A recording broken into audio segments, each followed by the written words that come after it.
All right, guys, welcome back to Tech Insights with Dylan White. It's a weekly review. But where do we start? It's Friday, July 19th. I'm trying to keep all these videos really nice and crisp and short. But it's Friday, July 19th, and one of the biggest things in the industry has probably happened in the last 5 years, definitely since SolarWinds. If you guys haven't been following, make sure you hit the like and subscribe button. But let's talk a bit about what happened with Crowdstrike, why it happened. Um, why it's been labeled Microsoft, etc. Just let's get into a little short and brief. As you could tell, my weekly review, weekly was good. We didn't do a whole lot of craziness. We got back into life post having the new child. We kind of figured out what work-life integration looks like, and just figured out how to keep it moving. We're also working on planning for the new fiscal year with Microsoft. Just some really cool things. Identify more of the pre-sales processes, sales processes. Love it. We're ready to onboard some new people. So just all good things. But let's now talk about this whole incident. Let's be honest. It's not a cyber incident. That's the first thing. It is not cyber. Right? Cyber security was not affected. CrowdStrike itself did not have a breach. There was no breach. I think it's very important first that a lot of their statements, a lot of news articles, a lot of news outlets in the industry, a lot of people in the industry, right? If you're not in cyber, they don't understand technology enough to actually go back and vet what they're saying. That's dangerous, right? Because to CrowdStrike's reputation, to business and dollars, it was not a breach. To their customers, it was not a breach. It was a lack of processes in their software builds that led to this. Right? Now, why? No one to date outside of CrowdStrike, maybe even inside CrowdStrike, knows why the processes were not there, right? But let's be honest, it was not a cyber breach. So that's very important to know from an industry perspective. And the second, why do things like this happen? What was it? And why does industries and outlets naming it Microsoft and CrowdStrike? So what it was, there are things called patches to update software. And everybody's familiar with software, but there is a software called CrowdStrike Falcon, which is an antivirus sensor, right, or endpoint protection sensor, just like a VPN that you would log into. There's a sensor that's on your machine. It is an agent, right? Just like Teams has an agent in the sensor, CrowdStrike has a Falcon sensor. That application required a patch to fix something, right? There was something out there that CrowdStrike deemed necessary to fix. In that patch update, there was a flaw. And unfortunately for this flaw, the flaw actually took all the machines down offline. That patch was only for Windows devices, right? So you have patches based on the device type, right? That's why Macs were not affected. That's why Linux devices are not affected. The patch was specifically for Windows machines running the CrowdStrike Falcon agent. Unfortunately, right, Microsoft has now been thrown in the mix because it's a Microsoft Windows, right? It wasn't Mac because the machines were not Mac affected.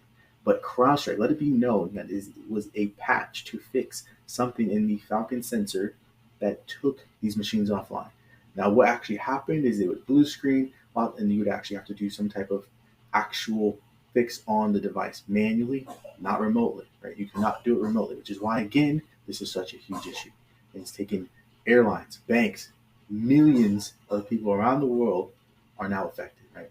It might end up coming past billions of dollars in actual fault, right? If you want to think about it, it's a number that nobody wants to put out there yet because it is going to be a big number.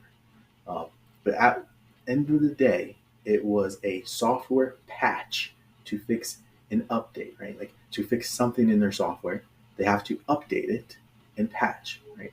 And so what this brings me back to is something that I'm very familiar with. I started out my entire IT career around this. All right, take two now that we don't have a 2-year-old toddler running through the office. But basically what happens is when organizations have to patch software, right, you really have what are called update reams, or you have auto update, you have auto patch, all these different things, right? As an individual, right, if you're not familiar with technology, you might see a pop-up that say, hey, we need to update Microsoft Teams, we need to update Windows.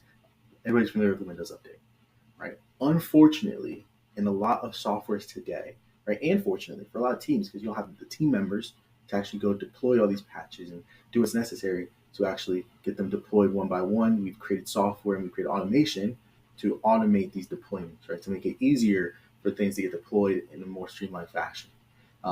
Unfortunately, right, we are naturally born to just accept, right, that these are good. We know these patches are good. There can't be anything wrong, right? Whether that's negligible, whether that's what it should be, that's what we come to as an industry, right? Just to accept, hey, yeah, this is a good patch. Every time we hit, yeah, accept the Windows patch, we're assuming, right, as a user, it's a good patch.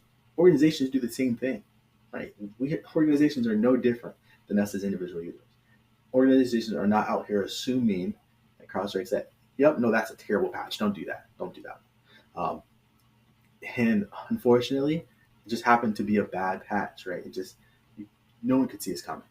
But how can we as an organization, like as industry professionals, come back to the center around this and say, what can we do to mitigate this, to say, hey, we need to understand more? I think as a world, we need to understand technology around us a little bit more, right? And I think before we go report on things, I think if we're going to do reports, you should check your sources. You should make sure you know what you're writing about, because it definitely harms the industry. We all know it happens, right? It's all made for clickbait to try to get sources out, try to get news outlet out to mass readers, right, who are affected, because we're all affected. If you were flying today, I'm extremely sorry, because it's terrible. But I think we all need to understand technology more. Right? I did describe this to my wife why it was such an important thing. And I try to put this in words of a child, right? Think about it if you're playing Roblox, right? Roblox is down for a little bit. You needed to apply a patch, you need to update Roblox. But all of a sudden, that Roblox patch was bad, corrupted your actual, you're playing on your Mac or your Windows. It corrupted the device, took it off. Very similar. Very, very similar to what could have happened. It's not your computer's fault. It's not the computer's provider's fault, right? It's not, an LG problem. It's not an Alienware problem.